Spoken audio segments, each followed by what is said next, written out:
Hello,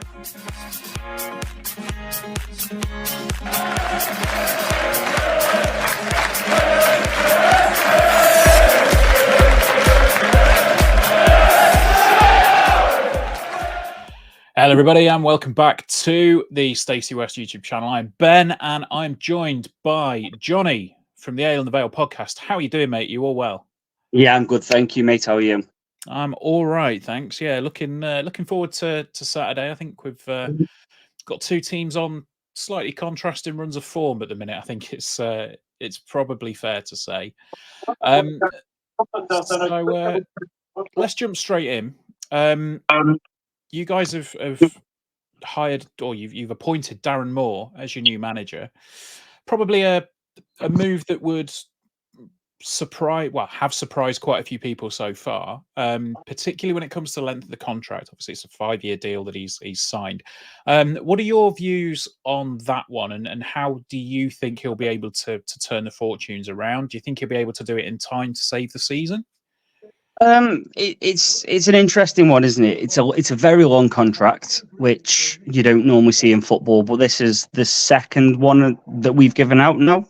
Darryl Clark got a similar one during promotion season, and then the season after promotion, Darryl Clark got a similar, either that or somewhere. But Clark, he got a 5-year deal anyway, which was quite a surprise to people. And then now Moore has. So I suppose the only thing you can say is it offers some stability to him and us in that way. But if he does well and somebody comes and poaches him, it means we're doing well. So you kind of look at it a bit both ways, really.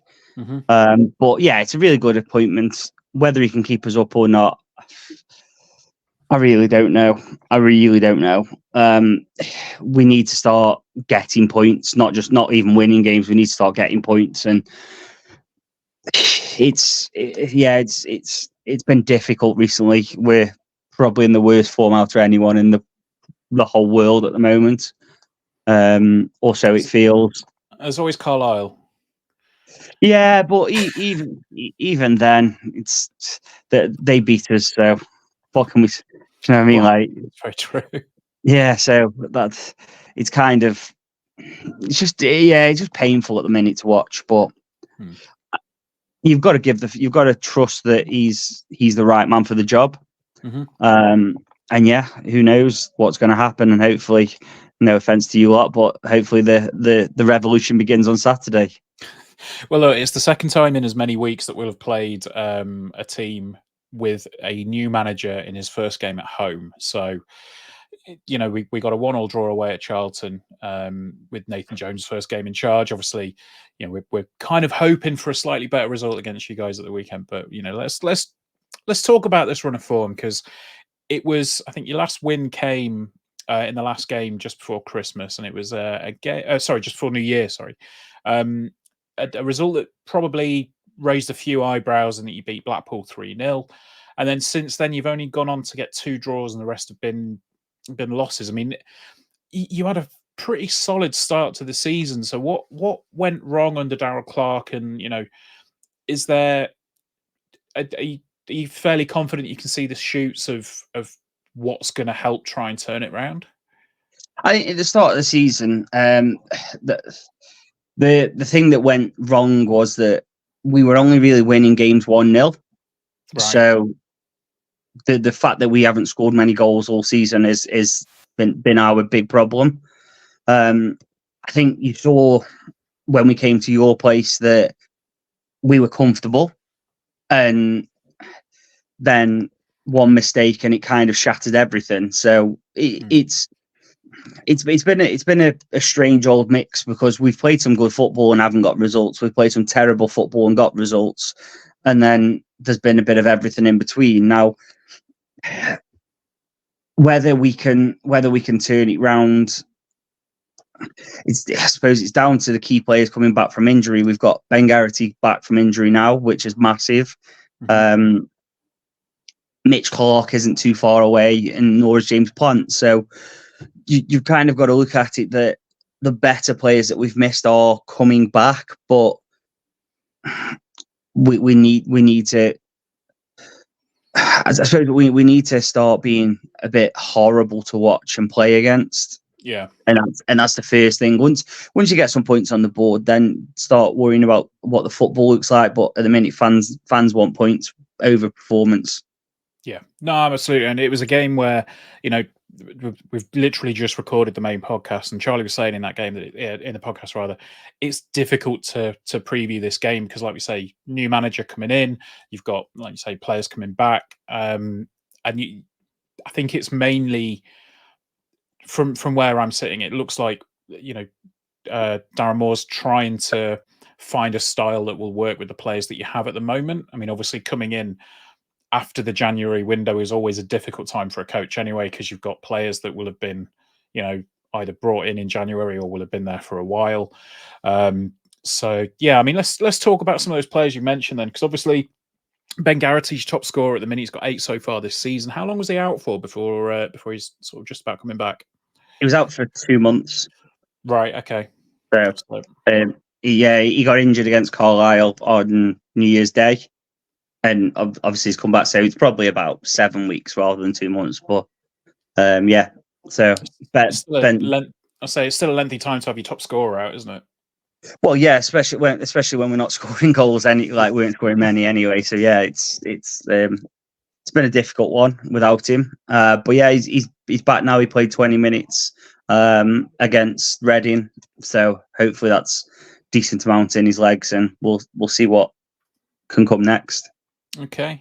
Anybody else that's come in either in January or this season that's impressed so far? Did you make many signings in January?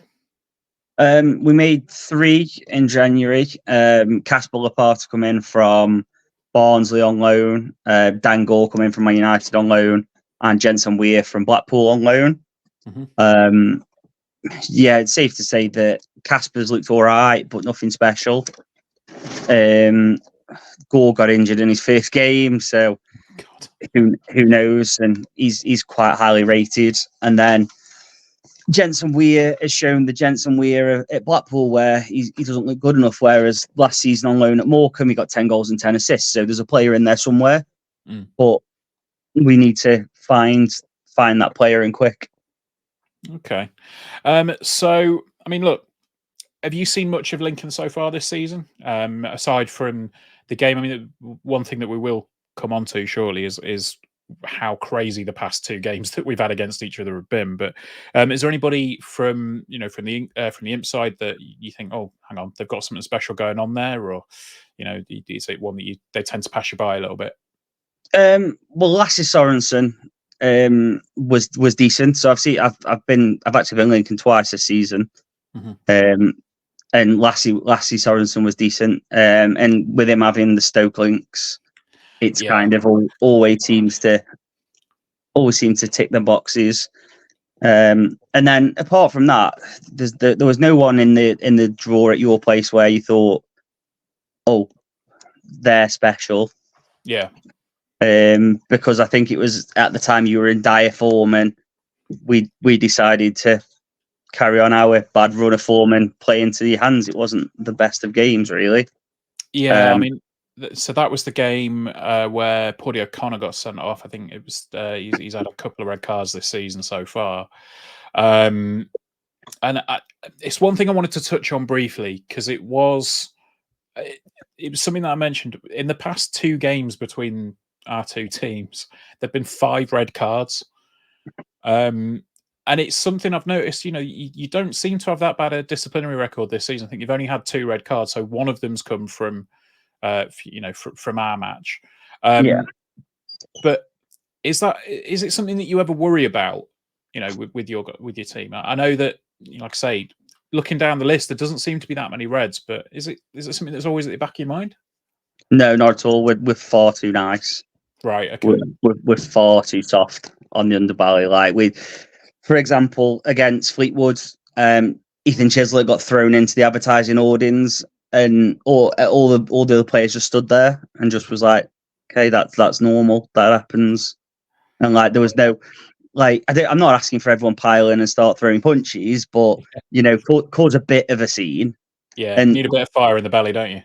yeah, and that's it. And then the similar happened at Cheltenham as well, and we're just really soft. It seems like no one seems to be willing get in the face of someone, put that crunching tackle in, and sometimes that's when a lad's on a break and you just pull him back for no other reason than like he's going through on your goal sort of thing, and we don't do that. So we need a bit of that inside us, because I think that's the sort of thing that's going to keep us up at the minute. You've like it's got to be horrible. And I know it's not going to please your fans, but I'd be more than happy if the keeper took his gloves off after 30 seconds of the game and started tying his lace like on Saturday, if it means that we get a point to stop the rot, because the team have forgotten what it feels like to get points, let alone win games. So let's start with baby steps at the minute.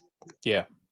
No, I think that's a fair point. I mean, we've been in situations where we've had to scrap for our lives, and like you mentioned, we had a run of form before the new year that was poor, to say the least, and that was mainly down to injuries where people were long term unavailable. So I mean, let's ask about, where do you think at the minute the real positives are in the squad? And I know that's probably a loaded question, given the fact that we've established the form's not great at the minute, but can you see where the threats are going to come from? Yeah, the positives are Ben's back. It's a huge positive for us.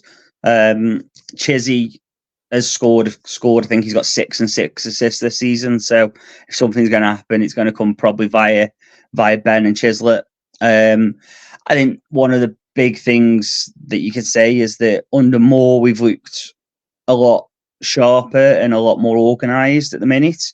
So yeah, there is small positives, but until the points start racking in, it's always going to be a bit doom and gloom. Okay, so I mean, look, it's the way that we tend to wrap up the previews. Dare I ask for a prediction from you? Let's see what we're going to get. Heart says 1-0, horrible win. Just because we've got to start digging in. Head says probably 2-0 defeat. Okay, so yeah, I mean, I think again on the main part, I think Charlie went with 2-1. I think I've gone with 3-1. I think it's one of those where on paper I think it's a very easy prediction to make, but there's, like we said, there's so many intangibles at the minute. Like you say, you've got Ben Garrity coming back. You've also got a new manager. You're at home. It's his first home game. Is it? Do you reckon there'll probably be a bit of a bumper crowd, given that it's his first home game, and maybe a little bit more of a forgiving atmosphere? Or yeah, we've done it. We've done an offer where season ticket holders can bring a mate for free. So okay, if you really hate someone, you can bring them along and torture them for 90 minutes. But yeah, so hopefully the crowd will be up, and it is his first home game. So yeah, there's a lot of things there that go positively, but things at the club at the minute are very volatile. So it's got to start well to keep the fans on side, or else we've been pretty silent for the last few home games. Okay, so I mean, again, I had seen that there was some murmurings about off the field stuff. Do you want to talk about that for a couple of minutes, or? Yeah, to be fair, it's just that the fans are a bit miffed about the fact that the director of football didn't do his job in January. And we've known since October we needed a wing back and a striker, and we didn't get either in the January window. Our other striker then got injured for 12 weeks the week before the window closed, so it meant that we needed 2 strikers, and we got none. So that went and riled a few people up, and then you go and sack the manager 4 days after the window closes. That then created a bit more of an atmosphere, shall we say. We then had a game on the Tuesday after we'd sacked him on the Monday. I think we sacked him on the Monday. A game on the Tuesday, which everyone assumed that the remaining coach would take charge of, but then he left about 5 o'clock on the Tuesday. Oh wow! So the youth team manager ended up in charge, which rattled a few people again. He did all right, to be fair. The first game, there was no hope really, but then the second one against Stevenage, he got the point, and that's the fourth time we're drawn against Stevenage this season. So we kind of, if we could play them all the time, we'd be all right, I think. We seem to be able to rattle Steve Evans. That's a lovely feeling, though, isn't it? It is a lovely feeling. Oh, it is. But yeah, so like, off the field stuff, there's a lot of animosity towards the director of football. That stems from a few bits. There's been a few people associated with the club for a long time that he's let go. There's been a bit. There's not been much forgiveness from him from the start, but on paper he's done a lot right. It's just this January's been catastrophic, and it's safety is probably the only thing that saves him from the end of the season being quite toxic, really. Okay, well, look, I mean, it's you know, I think we've had you guys on before. It's always a pleasure. Look, is there anything? Well, I'll give you 20, 30 seconds or so. You know, give yourself a plug. Show us, tell us where we can find you. Yeah, so on Twitter at Ale and Vale Pod, that'll take you to where the podcast hosts. It's usually on Spotify, Apple Pods, and stuff like that. So come over, find it. It's about a 5-minute preview for your game, because we've been playing Saturday, Tuesday for what feels like eternity now. So you can hear us rant and moan about Reading for an hour. No, fair enough. I think there's probably a lot of people that would like to rant and moan about Reading, including Reading fans at the minute. But yeah. There we go. But look, is there anything else? That one question we do tend to ask when we go away: is there anything around the ground or anything near that you know, is welcoming to away fans? I can see you smirking on that one. There's one pub in Burslem that welcomes away fans. It's a real ale pub, and that's the Bull's Head. Apart from that, no, nothing at all. We're not a welcoming bunch in Burslem. They tend to send. To be fair, there's a couple. There's a working men's club in Smallthorne that has been accepting coaches and stuff, which is about a 20-minute walk from the ground. Or if the coach will stay, then obviously it'll get on the coach. So, or there's the White Hart, which is in the bottom of Tunstall, which has been accepting away fans, but again, about a 20-minute walk. So there's not a lot around the ground that's very welcoming at the moment. But yeah, so yeah, I'd probably make ulterior arrangements to stop somewhere nearby. Fair enough. Well, look, Jonny, I'll say always a pleasure, mate. Thank you for joining us once again on the Stacey West. And until then, you know, till the rest of the season, best of luck. Apart from Saturday. But until then, up the Imps.